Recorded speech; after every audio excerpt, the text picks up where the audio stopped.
It's a pleasure to welcome you to this session on stretching resilience and justice in sustainable transitions. Here at the 5th anniversary of the Just Transition Platform Conference. Over the past 5 years, the Just Transition Platform has become the heart of our collective effort to ensure that Europe's transformation towards climate neutrality is just, inclusive, and resilient.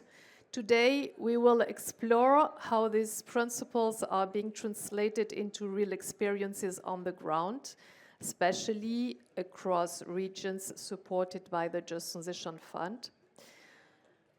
And sustainable transitions are not only an environmental objectives, as we will see, but they are reshaping our economic and social ecosystems in the territories. They determine how we produce and consume, how regions attract investments, and how communities can thrive in new green economies. Justice and resilience are the keys to ensure that no one and no regions are left behind in this transformation. What means building resilience? It means helping communities adapt to change, diversify their economies, and creating lasting opportunities. What is justice in this context? It's embedding justice means sharing both the benefits and burdens of transition fairly, so that the shift to sustainability also strengthens social cohesion. The Just Transition Platform is instrumental in supporting regions to make these shifts possible, providing guidance. We are also providing technical assistance and space for peer learning. And through the Just Transition Platform technical assistance, we have seen how regional actors can connect, learn from each other, and co-create solutions that bring resilience and justice to life. We have from energy communities to reskilling programs and inclusive governance models, different ways of dealing with justice and building resilience. Today's session will bring first a keynote from Hanne van den Berg from the European Environment Agency, presenting the recent report, Social Fairness in Preparing for Climate Change, how just resilience can benefit communities across Europe. This will help us build a shared understanding on how social fairness and resilience strengthen sustainability transitions. We'll then hear from an inspiring panel representing diverse perspectives, from community energy projects and trade unions to youth organizations and regional initiatives, each demonstrating how resilience and justice take form in practice across Europe. Former coal or industrial regions are using cohesion and Just Transition Fund to create new economic opportunities. For instance, in Limburg, the Mine Water project, supported by the third pillar of the Just Transition mechanism, transforms all the mine infrastructure into a sustainable heating and cooling network, reducing emissions while lowering energy costs for low-income households. This model shows how innovation, social inclusion, and regional development can go hand in hand under cohesion policy. So now let's listen together some stories from the regions, how sustainable transitions are building regional resilience through investments in clean energy, innovation, and skills. Regions become better prepared for future shocks, whether economic or climate related. And I would like you to welcome our first speaker, Hanne van den Berg from the European Environment Agency.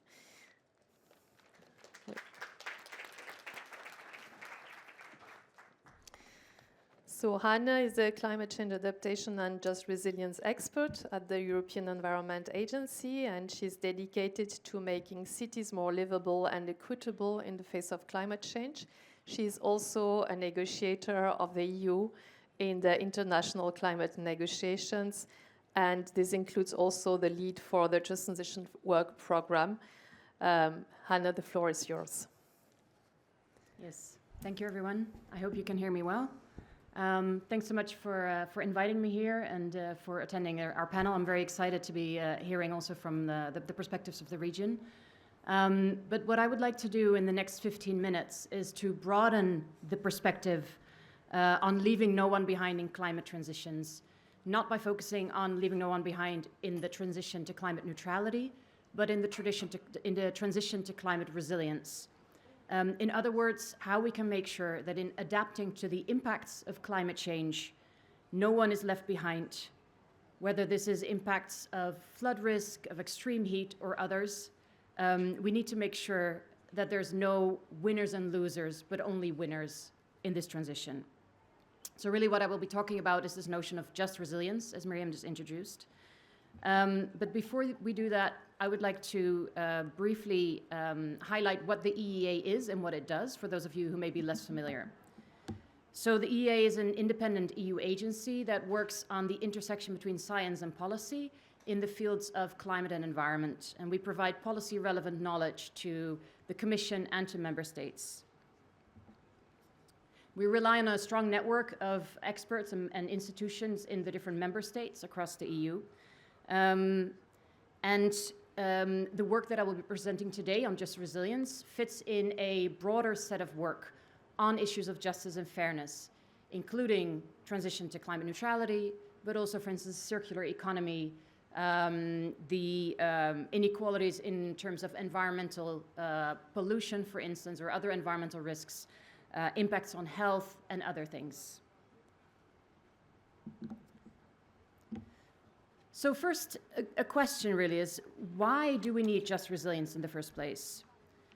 Earlier this year, the EEA published the European Climate Risk Assessment, the first one of its kind.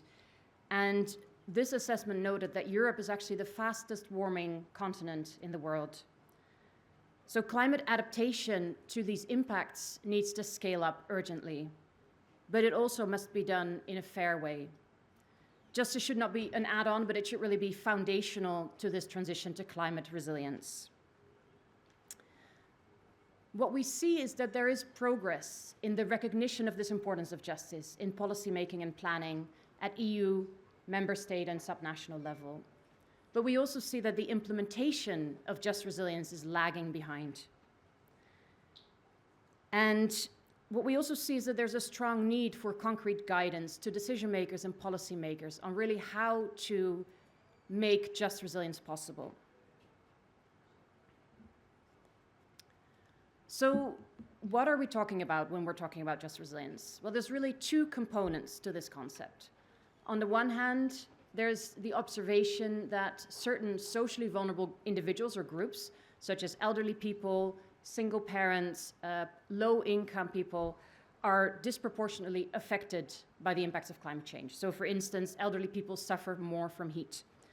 But there's another very important component to just resilience, which is that we see that in taking adaptation measures, so responses to deal with these impacts to climate change, we see winners and losers, and we see that those socially vulnerable people often do not benefit in a fair way from these investments being taken.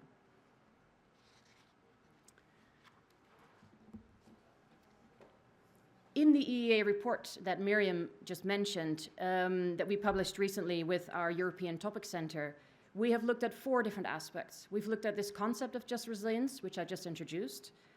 We've also looked at the status of policymaking and planning in relation to justice at EU, national, and subnational level. We also provide concrete guidance to policymakers and decision makers in relation to adaptation in 4 key systems. We looked at the built environment, we looked at water, we looked at food and agriculture, and we looked at transport. And finally, we've defined a number of key priorities for action, again, at EU, national, and subnational level. And I'll start with this status of justice in policymaking and planning. So at the EU level, what we see is that there's an increased recognition of the importance of justice. This figure on the slide provides a timeline between 2008 and 2025, and it highlights the policy documents, or at least the key policy documents, that have a justice component or a justice focus in them. However, unlike the just transition to climate neutrality, we do not have a dedicated funding mechanism. There's also no observatory or monetary framework in place or being developed at the moment. Moving on to the national level. Here what we did was that we looked at the reports that countries submit every 2 years under the EU governance regulation on what they're doing in terms of national adaptation plans and strategies.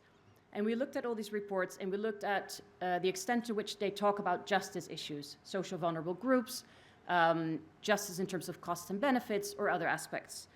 And this map on the slide shows those countries that looked at justice, or that mentioned justice in their reports in an indirect way, which is the light green colored countries, or in a direct way. So they really mentioned the words justice, fairness, equity explicitly in their reports, and those are in dark green. And gray are the countries that did not mention anything related to justice. So 83% of countries actually mentioned justice-related aspects indirectly, and 38% mentioned them directly. So actually, there's quite a lot of focus on this.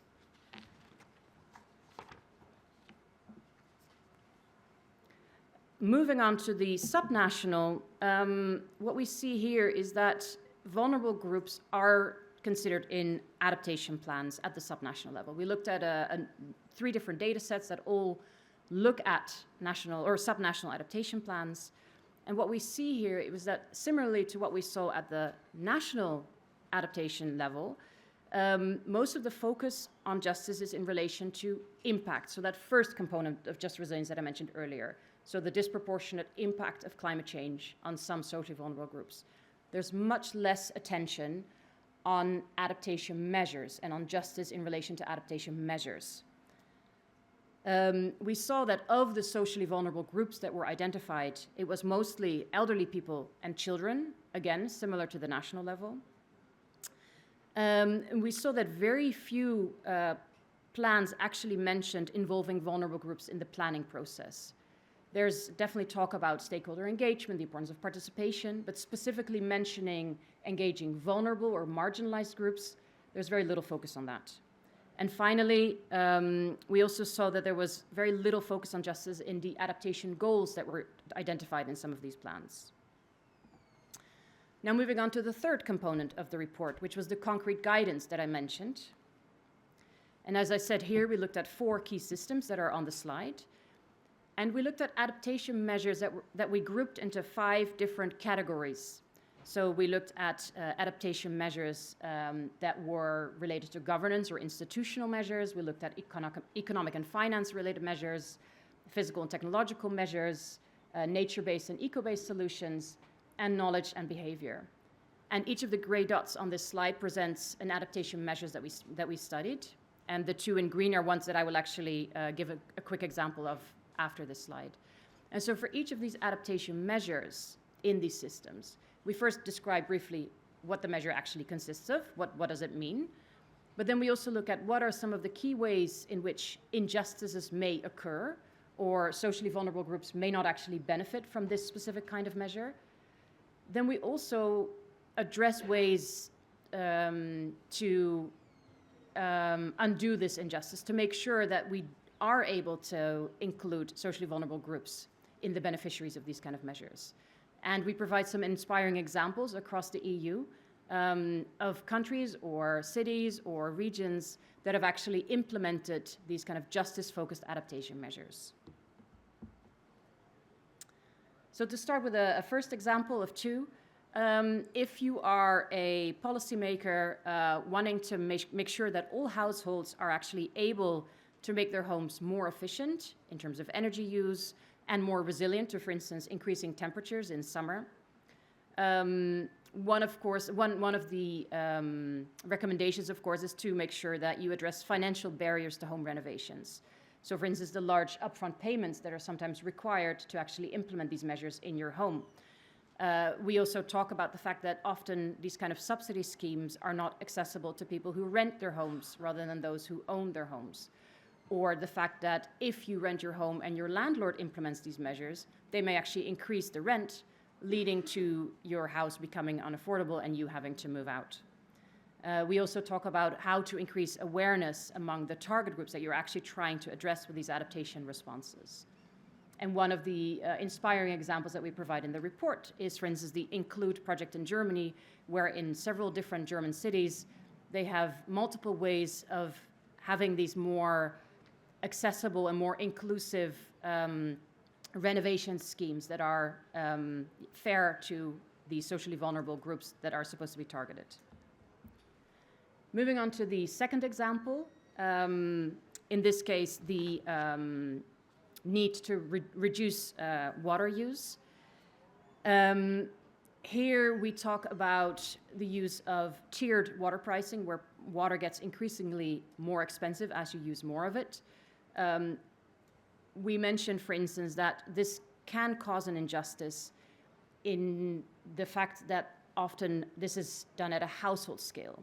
So if a household is larger, if you have, for instance, a multi-generational household or a household with many kids, they have to pay proportionally much more to meet their daily needs than a smaller household, which could, for instance, disadvantage ethnic minorities if they happen to have more multi-generational households or larger households.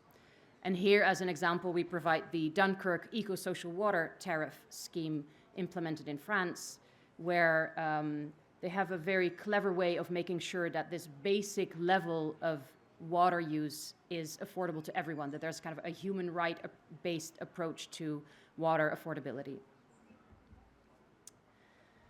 So, based on our review of the existing policy landscape at EU level, we've identified a number of priorities for action, which include, in no particular order, the need for dedicated funding, the need to gather EU-wide comprehensive data on social vulnerability, but also on the implementation of adaptation measures, the need to develop a common definition of what actually just resilience is, what social vulnerability is, who are the groups and individuals across the EU that are socially vulnerable in this specific context, and the need to develop an assessment framework. The need to explore how justice considerations could be integrated in the upcoming European Climate Adaptation Plan, and the ways in which this process and the plan itself can be as inclusive as possible.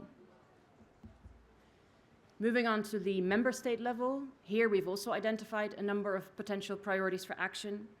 For instance, the need to explicitly integrate justice into national adaptation policies and laws, but also in policies that are relevant and related to adaptation, such as the built environment or energy. To make sure that vulnerable populations or vulnerable groups are included in adaptation planning, in processes, and to make sure that they benefit from these investments in adaptation measures, and to develop a national monitoring framework to assess progress on implementing just resilience. And then finally, moving to the subnational level, possible priorities for action are to make sure that justice is prioritized from the very beginning of the planning process rather than an afterthought, to actively engage socially vulnerable groups and individuals in an inclusive and in a meaningful way, to implement targeted adaptation measures, recognizing that particularly measures that are taken at the individual level could create an injustice, and finally, to make sure that information and capacity building measures really are tailored to ability and needs levels.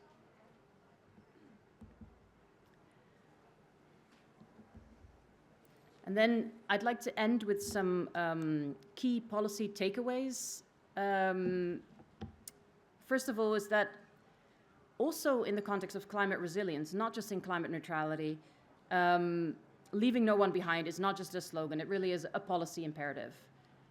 And that's not just from a moral obligation, it's actually the key to more effective adaptation. we need to make sure that we move from recognition to implementation. And I think this is also where we can really look to and learn from the just transition to climate neutrality, which in a way is a more mature field where there is this funding mechanism in place where we do see these steps to develop observatories and monitoring frameworks. And so I look forward to continuing the discussion, and thank you very much for your attention.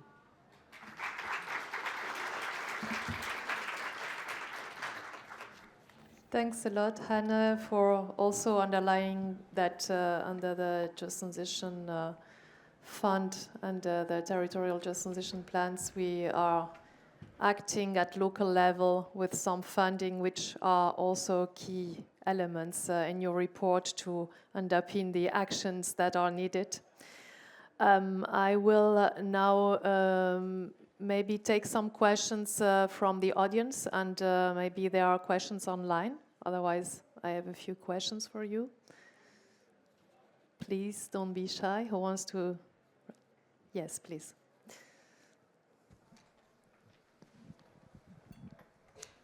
Thank you so much. Gusta Grushnita, Just Transition Researcher from University of Oxford.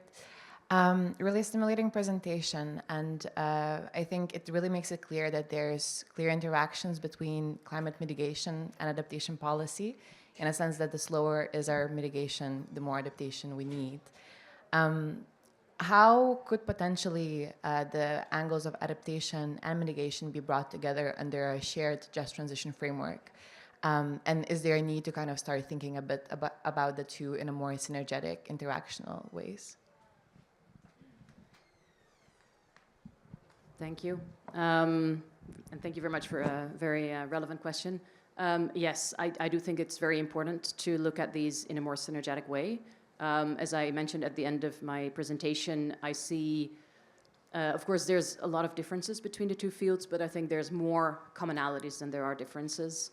And I think, as I said, we can really learn from what is already happening in just transition in terms of, for instance, ways to monitor progress. I think there's also some challenges there that when we're looking at social vulnerability in relation to climate change adaptation, it could perhaps be seen as more complex. Not saying it's simple in climate and neutrality, but it is more complex perhaps because we are dealing with so many different climate change impacts. And actually, social vulnerability will depend on the type of impact that you are facing. So I think in that sense, it will require, of course, a nuanced approach. But at the same time, yes, I think we should look at much more at the synergies between the two. And I think also we should really look at measures when it comes to implementation, measures that would actually address both at the same time. For instance, in relation to energy renovation of buildings. I think that's a key one. Yeah, thanks. Thank you. Are there questions online? No? If not, I have a question for you.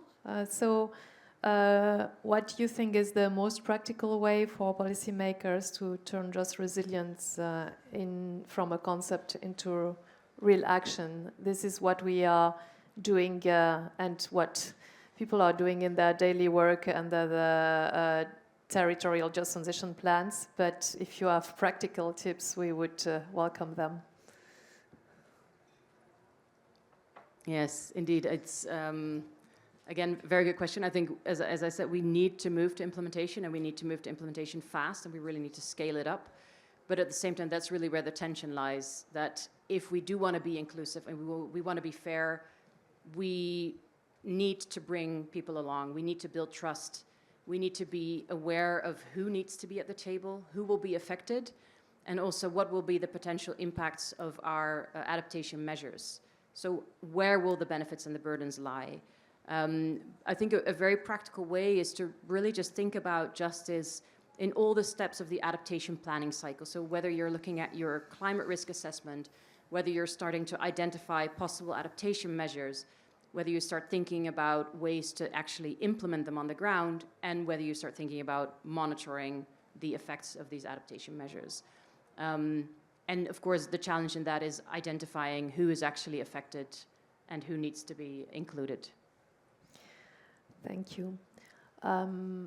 I have another question. So we are speaking about vulnerable people and including also marginalized groups, and they very often don't have a voice that counts in the governance systems at territorial level.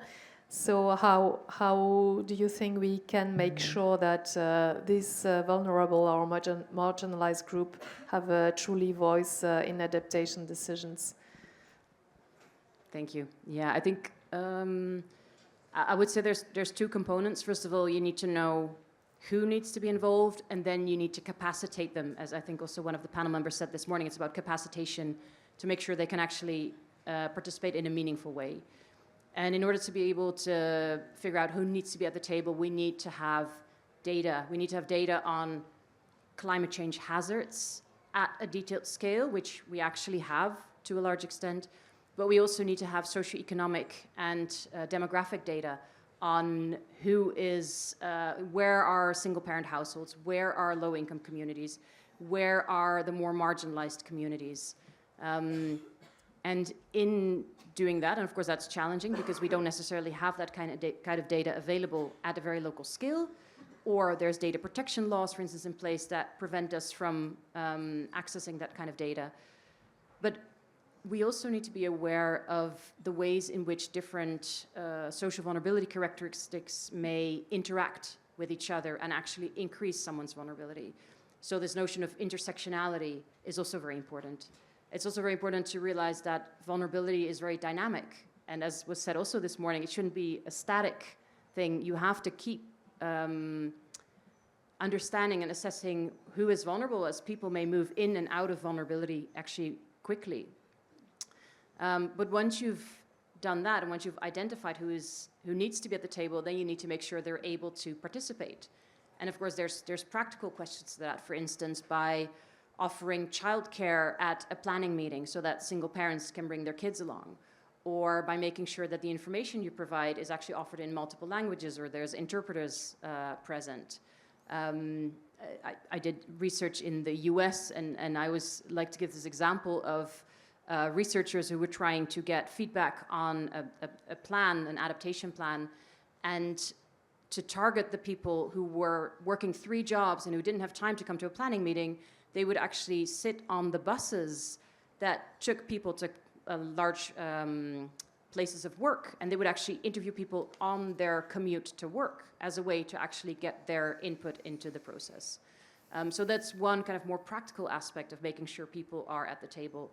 But then there's also this need to capacitate people and to make sure that they are able to participate, that they understand what is really at stake, that they understand what are the possible implications of the measures that are being discussed or the adaptation options that are on the table, to make sure that they can express their own voice in this process.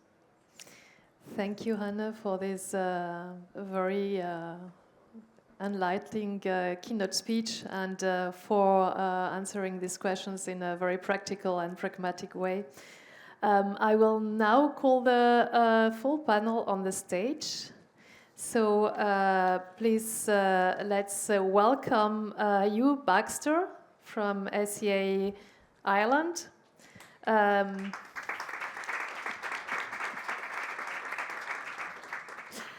We have online Ria Doodle for Main Vata. She will appear in a moment. We have Corinna Zierold from Industrial. A big applause for Corinna. And we have Panayotis Hatzimichail. Sorry.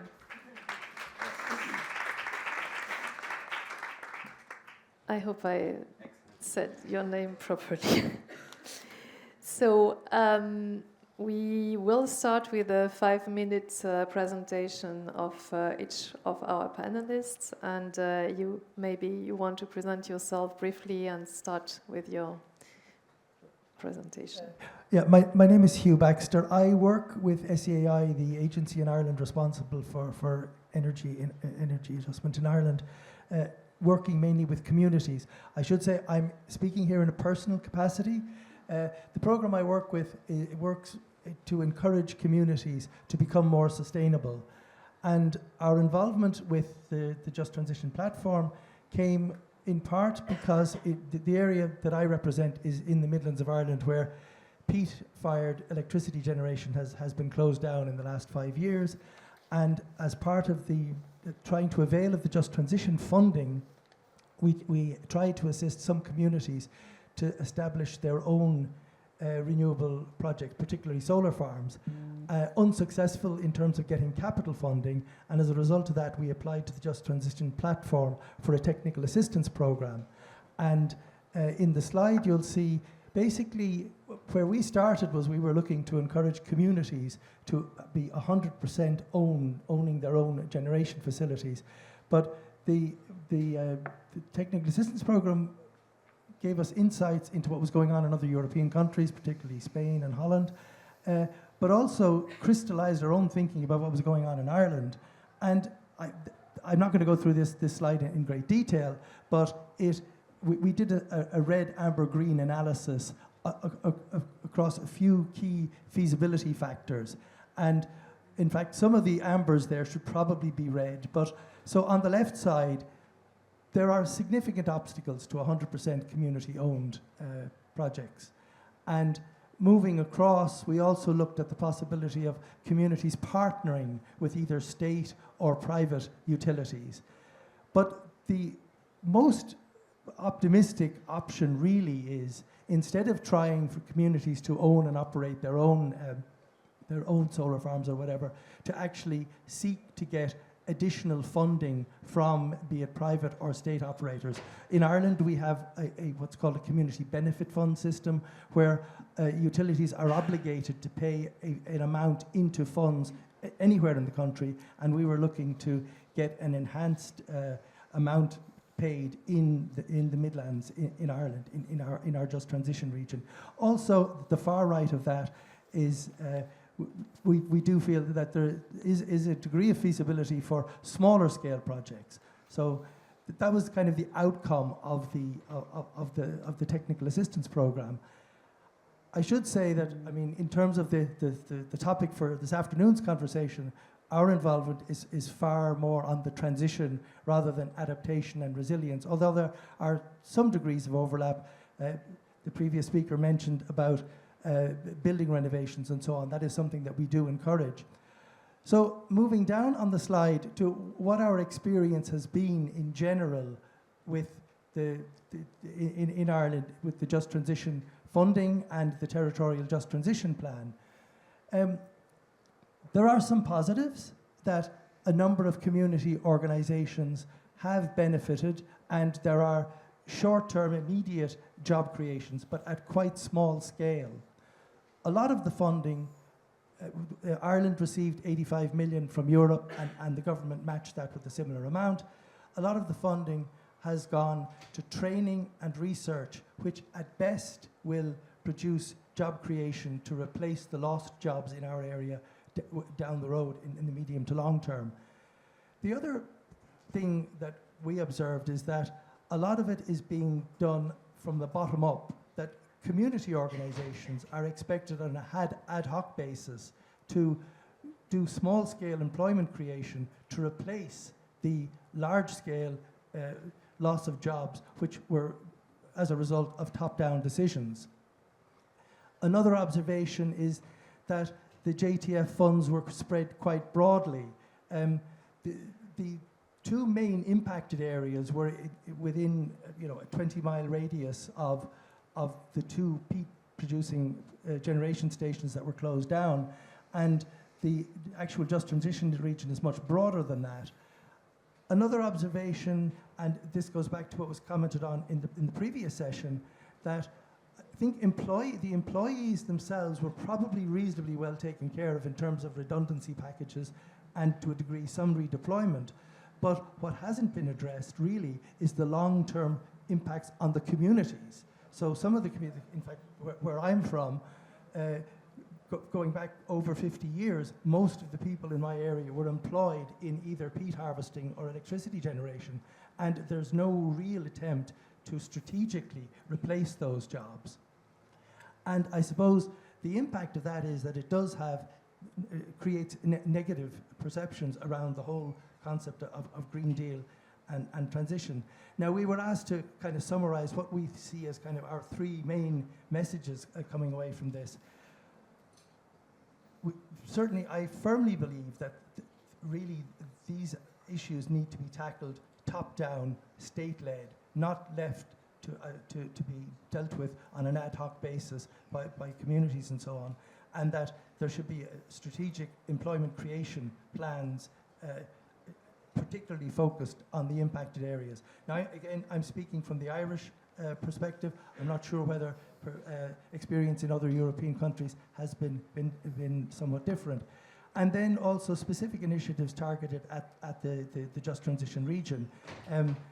As I mentioned, enhanced community benefit funds, support to regional to renewable energy communities, and in particularly on addressing energy poverty, which does to a degree relate to what we've been talking here in regard to resilience. The main initiatives that have been undertaken in Ireland with regard to energy poverty have actually ironically come from the private sector, not the state sector. There are certainly initiatives at the moment which are promising of trying to use curtailed wind generation power to benefit energy poverty reduction. And another key one is state aid rules. The experience of many groups, both those who are successful and unsuccessful in getting capital funding, was that the state aid rules are at best very difficult to be interpreted. And the stock in trade answer that most communities got when they were applying for funding was that if they needed interpretation of state rules, they should hire their own lawyers. And that's frankly prohibitive for most community groups. So they're really the kind of three key things that I would say that going forward for any kind of a just transition or justice with regard to resilience, that it does need to be state-led. And then specifically in the impacted regions, more focus on that, and particularly on state aid rules. And finally, just to say that I think the concept of justice before transition is quite important. The earlier speaker talked about the moral imperative. Well, there's a political imperative here too. I mean, if we look to the US or to Britain, the current Donald Trump phenomenon and Brexit, both to a degree can be traced back to the failure of repeated American governments to address the problems of unemployment in the Rust Belt, and in the UK, the devastation that was caused back in the 80s to the Midlands and the north of England. We're reaping that harvest now, and I think other countries will fail to address this at their political peril. Thank you. Thank you, Jo. We feel that you speak from your heart and from the core of these communities, and thank you also to underline that there is also a more strategic approach needed, and also a top-down and organization of these interventions that are needed on the other hand. I will now give the floor to our next speaker, Corinna Zerold. Or Ria is online, because I don't see her on the screen. Yeah, sorry, Ria. So Ria, the floor is yours from Minvata. Okay, thank you very much. I will shortly introduce myself. I am the managing director of Minewater. Minewater is a heating and cooling company in the southern part of the Netherlands.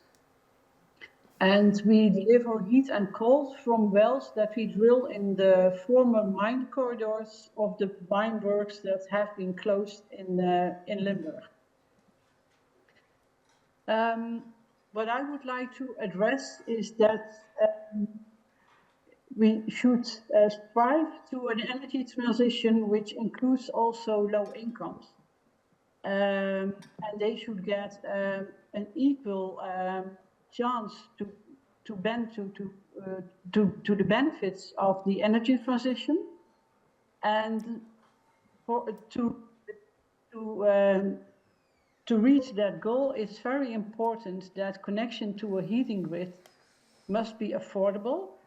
And in the Netherlands, we define affordable as that it shouldn't be more expensive than a connection to the gas grid.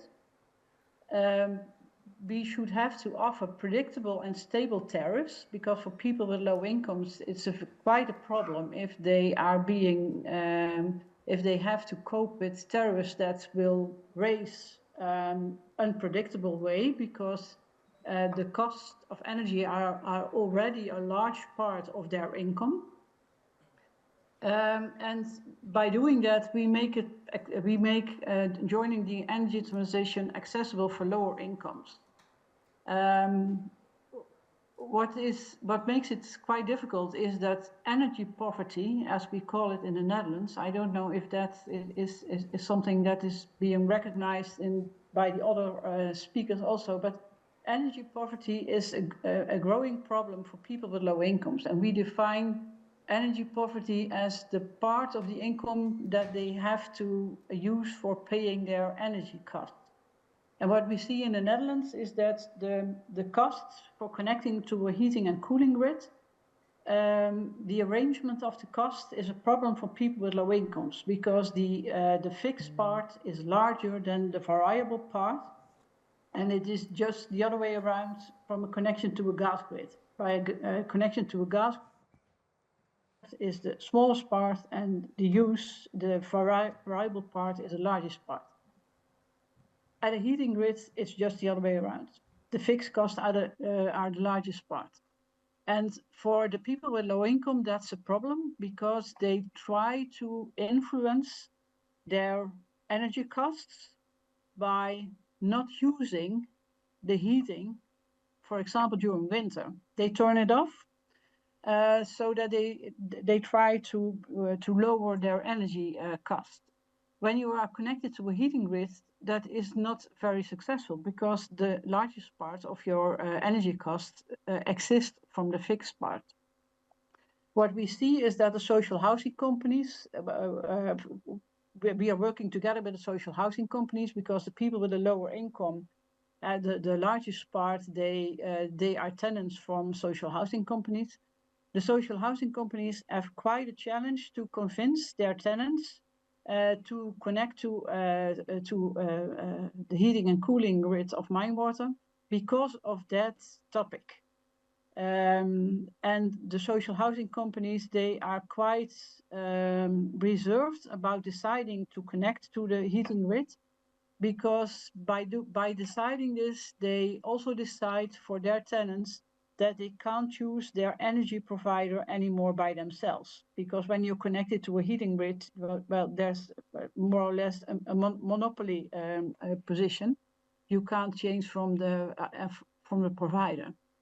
And because of that, they say, well, then we must be sure that the energy costs won't get higher if you look at the gas connection. Well, in the practice, the costs are the same, but the fact that the fixed part is higher than by the gas connection is one of the reasons why the social housing companies have difficulties in convincing their tenants to approve the connection to the heating and cooling grid of Minewater. And in the Netherlands, it's a rule by law that 70% of the tenants have to approve a decision of the social housing company. So the problem is to reach the 70%. That means that we have all kinds of measures in place to make it possible for low incomes to benefit from the energy transition. But the part of convincing the tenants, the people with a low income, makes it difficult to make to make it happen. But anyway, now we are trying to make arrangements that we lower the investments a little bit. That we are looking for arrangements by which we find other financial means by covering the investments, and the GTM, for example, is part of this, and by that we try to lower in a structural way the fixed costs for the tenants, and to make it possible that we will be able to connect them the upcoming years. And very recently, we have decided that we will start connecting tenants who live in apartment buildings and blocks of flats, because the investments are lower in that kind of connections. And we will do that by trying to organize a positive press by which the other tenants will also develop to a more positive view on connecting to a heating grid. So this is something about the daily practice of challenges you meet when you try to reach more involvement of lower incomes. You try to lower the investments. You try to ensure that the energy cost won't be higher than the connection to a gas grid, and then still, it's very difficult for people to join this movement, and which can make them benefit from the energy transition also. So that is what I would like to share for the discussion afterwards. Rhea, for sharing your experience of working with energy poverty and trying to overcome the challenges linked to energy poverty for most vulnerable people. We will now come to our next speaker, Corinna Zerold, who is head of just transition at Industrial. Thank you very much for the invitation. The mic works? Yeah, okay. Maybe quickly to introduce Industrial. I'm sure many of you know our organization. We are a trade union federation at EU level, representing workers in industry, mining and energy. And we are part of the ETUC. I usually have been participating here, speaking a lot about the transition of workers, anticipating the change to net zero, to decarbonization. But obviously, as trade unions, we are doing much more than only, looking at the impacts of this. But we are very much engaged in everything that impacts workplaces, including resilience, including adaptation to climate change. Why? Well, unions, workers are affected by climate change in their workplaces. They are affected through new risks arising due to extreme weather events, working in heat, working in all weather conditions. So, and in that on that aspect, as part of the ETUC actually, the European Trade Union Confederation has already in 2019, 2020 conducted a project where we try to exchange with the different unions, federations at the European level, but also national unions, what we were doing actually on adaptation to climate change and how we were addressing that with the workers. So obviously there's some sectors that are specifically affected, some are beyond the sphere of industry or Europe, but I just want to mention them. I mean, there's lots of occupational health and safety risks that are related to climate change, like working on the heat stress, the situation of floods or storms. So if you think about construction workers, for instance, that have to work under extreme heat, especially in summer, there's clearly an impact on them. But then also in the agricultural sector, where you have climate change actually destroying impacting the territories where agricultural activities are taking place. But then, of course, due to extreme weather events, you also have these workers that are actually working on emergency responses and like firefighters, but also other emergency teams. So all these workers are impacted. In Industry All Europe, when we actually asked our national organizations, how do you see it? First of all, I would say the mitigation issue is very dominating the discussion, obviously, because it affects jobs, but the resilience discussion and the anticipation to climate change is also very important. And why? Let me underline that actually, or let me maybe remind you of some events like in 2018 where the water levels of the river Rhine were so low that actually some important industrial sites of BASF and ThyssenKrupp could not be supplied with raw materials because they are using this waterway. Or in 2022, when and also more recently this year, when nuclear power plants in France had to be shut off because of drought and extreme heat situations, because they work with cooling water, and if you don't have access, or whether if this has also the cooling water is then put back into the nature, so it has also impact on the nature, the environment as such. So there's clear impacts on the workers that we are representing, and also, of course,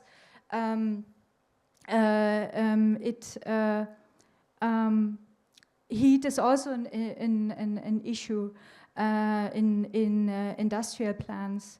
So therefore, what is important for us as trade unions is that we should be recognized as a stakeholder because we are working on that. We try, of course, at the European level, at the national level, as trade unions, getting impact in the discussions on adaptation plans. But also, what is very key as trade unions, what we are doing is negotiating agreements on how to actually help workers, support workers in this anticipation to climate risks, climate change.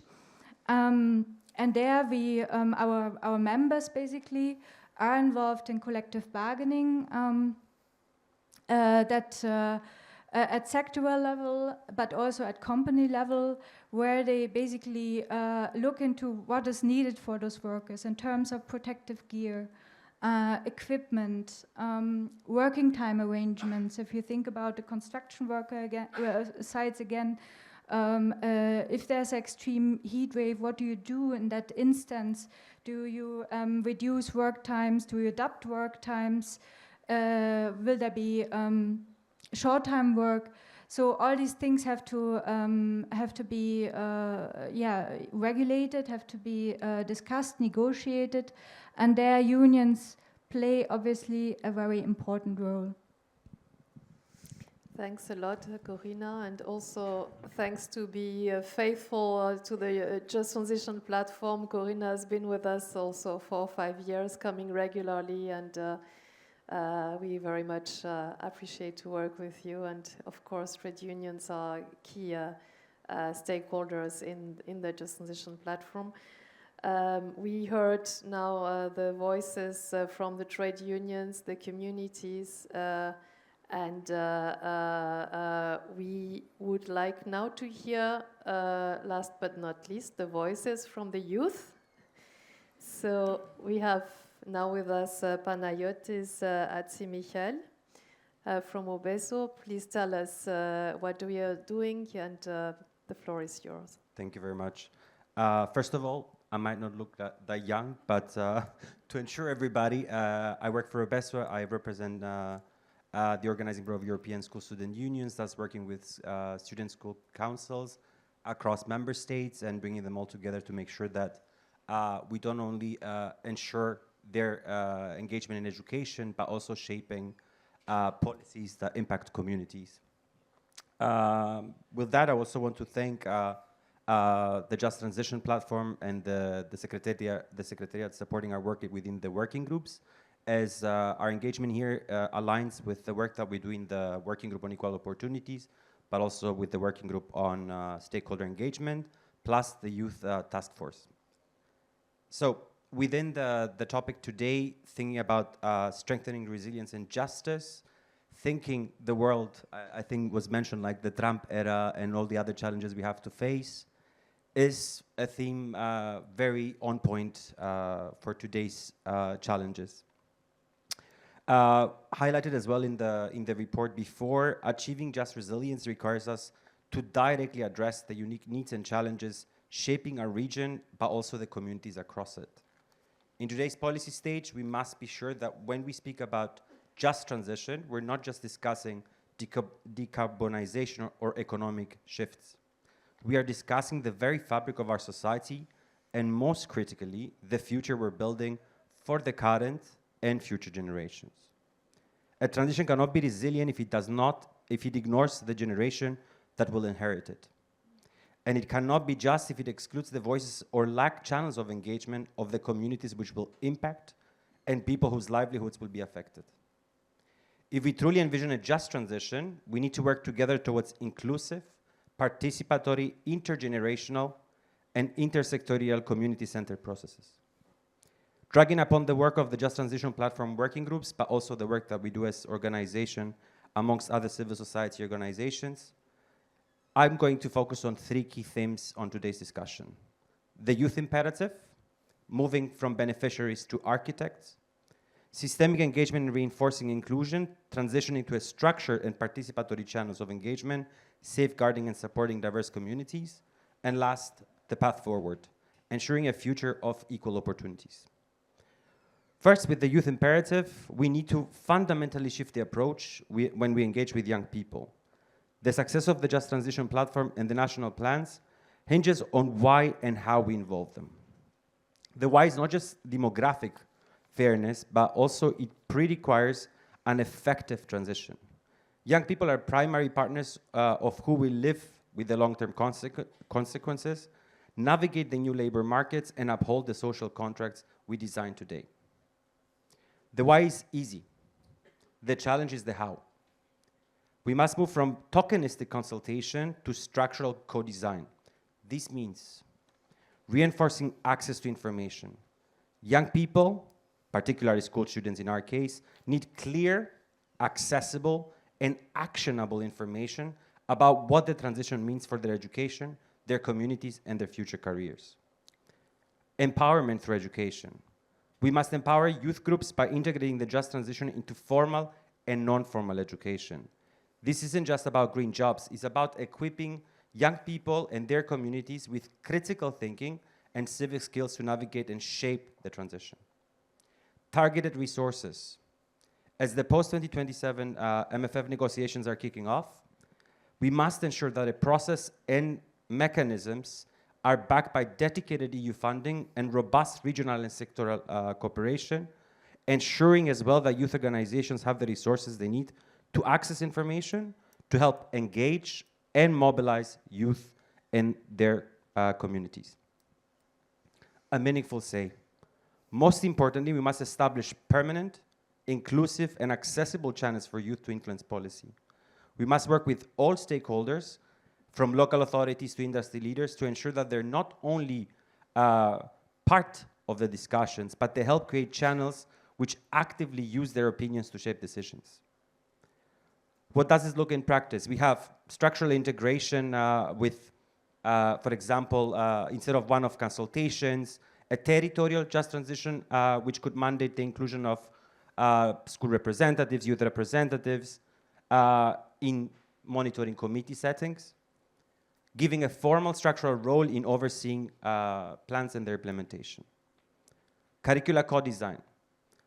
In several regions, in several member states, there could be the opportunity of having local authorities, industry representatives, and educational providers in establishing partnerships and guidance on setting and co-designing community-centered and tailor-made vocational and school curricula, of course with the engagement of school student representatives.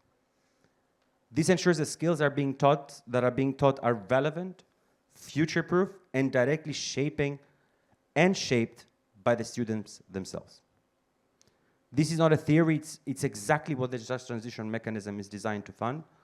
And we also have several examples like the 21 million skills development under the STEP initiative, which 10.2 billion are already programmed in project funding. Thus, we have channels and opportunities to ensure that young people are not just beneficiaries, but co-designers of how this money is spent. Moving on, deepening engagement. We need to talk about structural inclusion that isn't limited to youth. Expanding a little bit beyond the youth field, let's say, we need to understand and learn from the sector on how broader need, we are in broader need for a systemic engagement that leaves no one behind.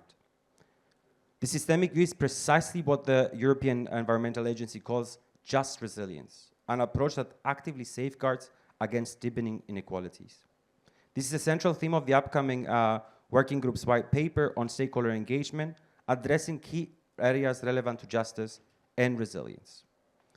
Critical need for synergies covering within the paper addresses our wish for real progress when it comes to youth policy integrated in social policy, regional development, educational strategies, and how that, for example, could be transmitted in social policies or focusing on different groups vulnerable or in risk. Necessity for tailored actions. The paper wishes to present the tailored level of actions tailored on different groups. One focusing on clear data and mechanisms to tackle inclusion gaps and provide connected resources for policymakers. Is building on sustainable and structural safeguarding and support to civil society and other stakeholders which must be recognized as key partners. And most important, a clear, structured, accessible, and inclusive engagement for beneficiaries and their representatives. Third, inclusion as a non-negotiable default. When it comes to our work in the working groups, we see that within our fundings and our discussions, accessibility and inclusion must be a built-in, not an add-on. In all our processes, we must integrate a strong component for young people or other people at risk or becoming vulnerable or marginalized. It's important that within the transition mechanisms and processes, as currently not so accessible, we need to adapt and we need to reinforce how people with disabilities, how people from minority backgrounds, how people living in energy poverty or other difficulties are indeed engaged and represented. Coming closely to my third part and the end of my intervention is the path forward. How do we ensure this transition leads to a future of equal opportunities? In support of our common efforts, what I will try to do is cover two remarks. Communities must be empowered to lead. We must overcome the risk of one size fits all. The engagement of local communities, sectors, worker representatives, youth organizations is our best defense. This empowers not just a hope, it's already happening. It's in pockets across Europe, and we must use it. We must structure it and embrace it. Look at Northern Greece and Florina and the surrounding region working with passion together with local and regional stakeholders, with a strong focus on youth to address key challenges and support sectors and young professionals through just transition mechanisms and the platform. Such examples and other initiatives from the European Climate Pact community ensure that they engage a variety of stakeholders and support the efforts with mechanisms like the Pact ambassadors across Europe. Then we need radical cooperation. The EU, its member states, regional bodies must work cohesively. This cooperation must be radical in its inclusion of citizens. We see this in Croatia with young leaders coordinating initiatives across local schools, or Slovakia, where local youth demonstrates how community action can start by changing one thing at a time. These are not on the ground, these are the on-ground architects of the transition. They're the living proof that our success will be measured by our ability to address the diverse needs of all our regions.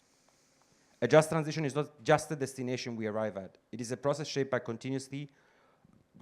a process shaped continuously by who can be and who is represented at the table. Let's work together to ensure that young people and other groups facing challenges across our communities are not just invited at that table, but they're empowered to lead and support our way along our common pathway. Thank you. Thanks a lot for your intervention. And so we need to empower young people so that we need to do less for the workers once they are working and they have a very bright future. I will now give the floor to our audience for questions, and I have a few questions also. Yes, a few questions there behind. Hello, I have a question for Mrs. Doedel. Is she still with us? I think so. Okay, if she's still with us, the question is, Sorry, let's check. Ria, are you with us? Yes, I'm here. Yeah, I'm here. good. Okay, there was a topic, how to make the heating more affordable for people. Sorry, can you introduce yourself first? Yeah, my name is Lenka Ilčíková, and I'm working for the NGO Friends of the Earth, CEPA. Yes, thank you. And the question is about how, if it could be said, how do you plan, or what exactly you do to decrease the fixed cost on heating for people? Ria, did you hear the question?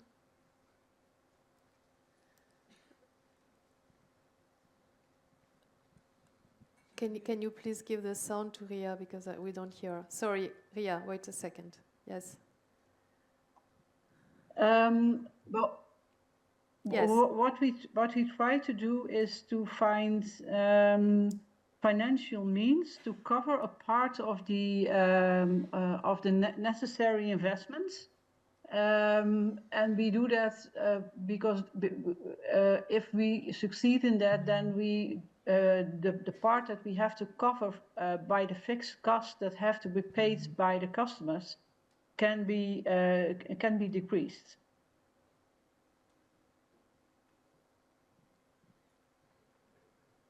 Yes, thank you, Ria. Is that an answer to your question? Yes, I think this answers the question that was asked. You don't see it, but our Okay. speaker is nodding positively, so it's good.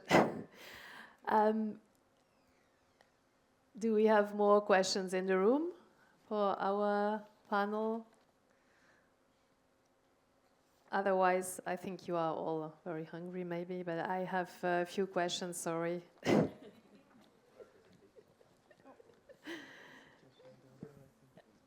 Yes, here we have another question. Hello, my name is Alexandru Kerem, I come from Jiu Valley in Romania, and I'm trying to, as much as I can, lead the process of just transition in the region. And I was always, since the beginning, very interested in involving the youngsters. And I always try to find some concrete actions because, to be honest, as much as I tried actually to involve from programming to especially to implementation, I always found it very difficult actually to keep their attention span very, I mean, a long time, let's say a medium time, not really.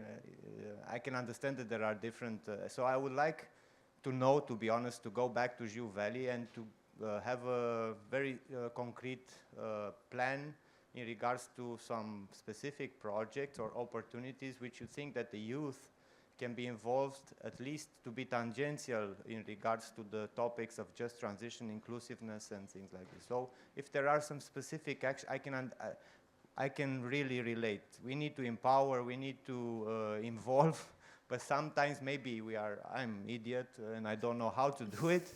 But please let me know as how this can be really very practical, because we know youngsters, you cannot say, okay, let's have a workshop, idiotic things like this. What are the interests in regards to this, where we can really touch upon it, and how can we do it better? Thank you very much. Thanks a lot. Yeah, how can we avoid all the distractions that the youth have that can conflict with their involvement in the work on the just transition?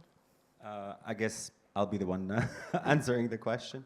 As I said before, there's not a one solution fits all, but also this is the question that I think if the papers that I could refer to you about actions that are youth-led and for youth that really support inclusion and engagement of young people. First of all is defining what you want to achieve. Do you want to achieve their engagement, or do you have certain goals you want young people to be part of? And I think the first is more realistic. Setting channels, as I mentioned before, that young people are not engaged but shape your projects, your decisions, is what, at least I would say, different capacities, different skills, different visions can be integrated in your process. Which means, for example, a person with me with ADHD, I will not focus on something that is, reading, going through resources. That would be my nightmare. But if it's something that it's hands-on, like doing external campaigns, raising awareness, or actual projects suited to my profession, let's say, with young graduates, with VT staff or schools, you can directly go to their communities, which is vital, find the loudest ones. In my case, it would be like, come to me because attention is what I seek, and use them as the multipliers. You don't yourself need to motivate anybody. Youth is motivated. Youth groups are motivated. What we lack is investment in them and spaces for them to use their motivation, not to be told what to do, but space for them to do. Yeah, thanks a lot. But I suppose it's difficult to understand their direct area of motivation. For instance, if I'm doing a study or a PhD study on a specific subject, then I will be interested to work on this specific subject. But then you need to know this youth very well. Maybe this is something that is needed as a first step. I fully understand, but you have the youth councils, you have working with local councils and their engagement with youth groups at local level. So there are let's say, the first pillars that you can break this gap or pass over the silos. Mm-hmm. My recommendation is use the ones you know, the ones that you're closest to, the youth councils, local schools and educational institutions that you can access directly. Youth groups. From then on, they know best how to reach members of the community or other young people. Thank you. Does this answer your question then? Yes, great. So, thanks a lot for these clarifications. Do we still have questions from the audience? Yes, please introduce yourself. Hi, thank you. Kasia Smentek from Forum Energii, which is a Polish think tank. I'm wondering how can we actually build synergies between your various fields and this interdisciplinary cooperation, really, because we really see so many commonalities between youth and trade unions and various really groups of the society, and very often we forget that we are so similar. So how can we, or maybe how do you, in your experience, foster these joint projects and actually empower this cooperation? Thank you. Thank you. So on synergies, who wants to answer on building synergies between the different groups? Corina? I can just say that as trade unions, obviously we are also working with youth. We have our own youth network, bringing together young trade union representatives, sometimes from the company level. Some are engaged in trade unions, some are in universities. So we have this exchange, and we are working with them. Why? Because we want to preserve good working conditions, quality of work, and that also for the young generations and young workers. And therefore, I think there's a strong synergy actually in what we are doing. And the whole involvement question is, of course, for us, it's not actually that it's given everywhere, that we are necessarily a part of the discussion everywhere, and this is what I have repeated in the past. And therefore, I think it's a strong, we need these strong synergies to actually remind society, policymakers, that good quality jobs and working and living conditions are not happening just like that. They need organizations like ours to defend them and to actually also report and inform the whole process and policy making. Thank you. If I can add to that, because Yes. as Obesu, we work with ETUCE, which you're also part of, but also with TESI and other unions. And through the European Youth Forum, we make sure that we, for example, work on the youth guarantee. We work together on other issues when it comes to quality education and quality employment for young people.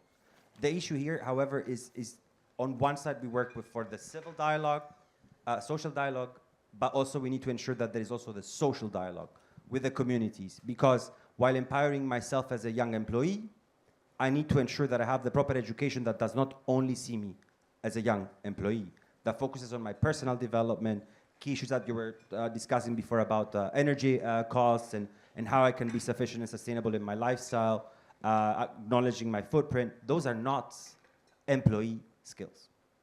Those are good for employees to have, but in discussions like now that we have this focus from the Union of Skills and everything, that synergy is vital to make sure that risks not being addressed through the Union of Skills, like over-focusing and shifting education in service of labor markets and private sector, is equilibrized by addressing key issues like active citizenship, civic education, engagement in public dialogue, which is what we do in our daily work. And I think that's what the vital point is.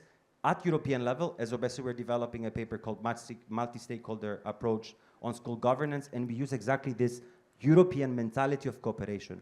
What we're all doing here today is ensuring that we have an cross-sectorial and interdisciplinary cooperation. But that is not the reality for a lot of member states. That is not the reality for a lot of regions of member states or even local level cooperation. And we are in high need of this, especially nowadays that our problems are so shared, but our decisions are so silent. Thank you. Maybe we have questions online? No? Yes, please, go ahead.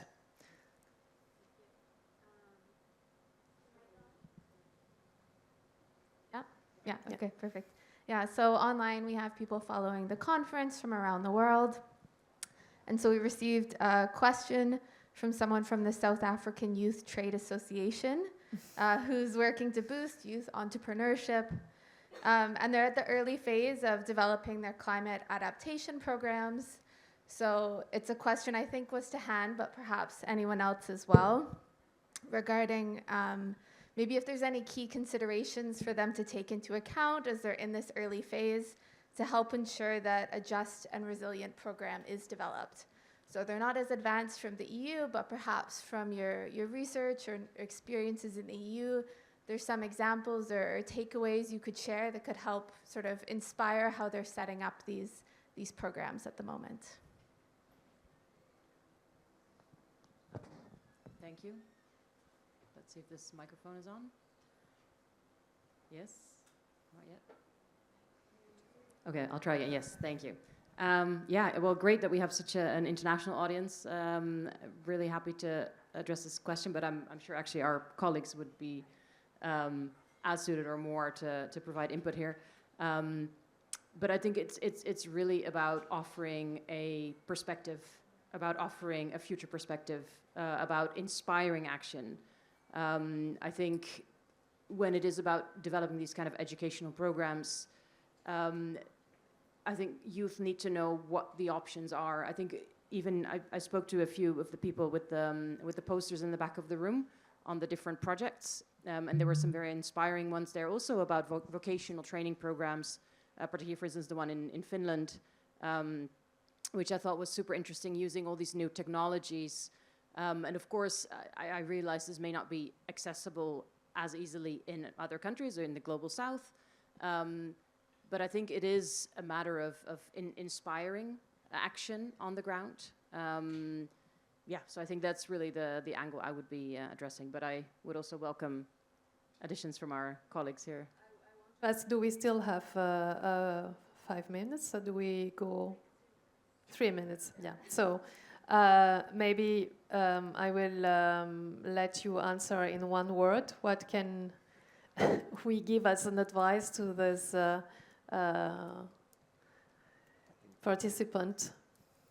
Well, I take back the comment about young. Now I feel very youthful. And what I would suggest from our side, I mean, let's be honest, Europe is not an expert in that. We're expert in talking about that, but we have yet a lot to do. So my advice would be is follow the work of the EU when it comes to how to do things better. There's plenty of resources. And that is, let's say, a soft criticism of how things could get also better at our region. Suggestions would include the work of the Climate Pact. They have a lot of material within the Europe. I'm sharing resources, but we can share resources in the comment, and I can add references in the comment that you made. Thank you. Exactly, more directly later. What would you give as an advice? I'm not sure, the 3 key takeaways, or I didn't understand now, referring to the question, or? How can we help ensuring that the transition is just everywhere? What is your keyword on how to ensure this? Okay. So as unions, and now I'm just throwing my 3 key takeaways that I actually also prepared. First of all, thinking about the transition, but also resilience aspects, we urgently need a more proactive and socially responsible industrial policies that is actually planning the transition, but also resilience aspects in the policy making. So adaptation to climate changes are also very important to take into consideration. Investments are important in infrastructure, sustainable infrastructure, but also industries, and in people and workers. And then last but not least, and this is my mantra, working conditions and workers' participation matters. And we are drivers of, the workers are drivers of the transition and resilience, and therefore workers' rights need to be strengthened. They need to be respected and implemented, and workers need to have a seat at the table. Thank you. So workers who have a seat at the table, this is what we need on top of everything for you? Yes. You, what do we need on top of everything? For me, is the mic on? Yeah. So state-led, for me, is a key thing, that the state needs to lead and to be focused on implementation. In Ireland, and I'm sure it's the same elsewhere, we have reams and reams of policies, etc., but implementation is where we're lacking. Thanks a lot, you. I think we can now wrap up. Thanks a lot, the panel. We can see Ria, I see you are still with us. Do you want to give a word on what we need? What is our top priority? Well, I think that it's very important that we try to enhance the social support for the energy transition, because you see in quite a lot of member states that, and not only in the member states but worldwide, that there's quite a lot of polarization in the debate about energy transition. And I think that it's very important to include the large amounts of low incomes in all the countries, so that they can benefit also from the energy transition, and it will be very helpful to enhance that broad social support for the energy transition. Thank you. So support for inclusiveness in the energy transition, inclusive energy transition. Thank you. I think you all gave your views, or do you feel that you gave your thanks? So I think we can wrap up, and we see today that these are not abstract concepts in terms of justice and resilience, but we see people who do this justice and resilience in their daily work. And thank you for sharing all your insights and of your experience. I think we can give a big applause to our panel.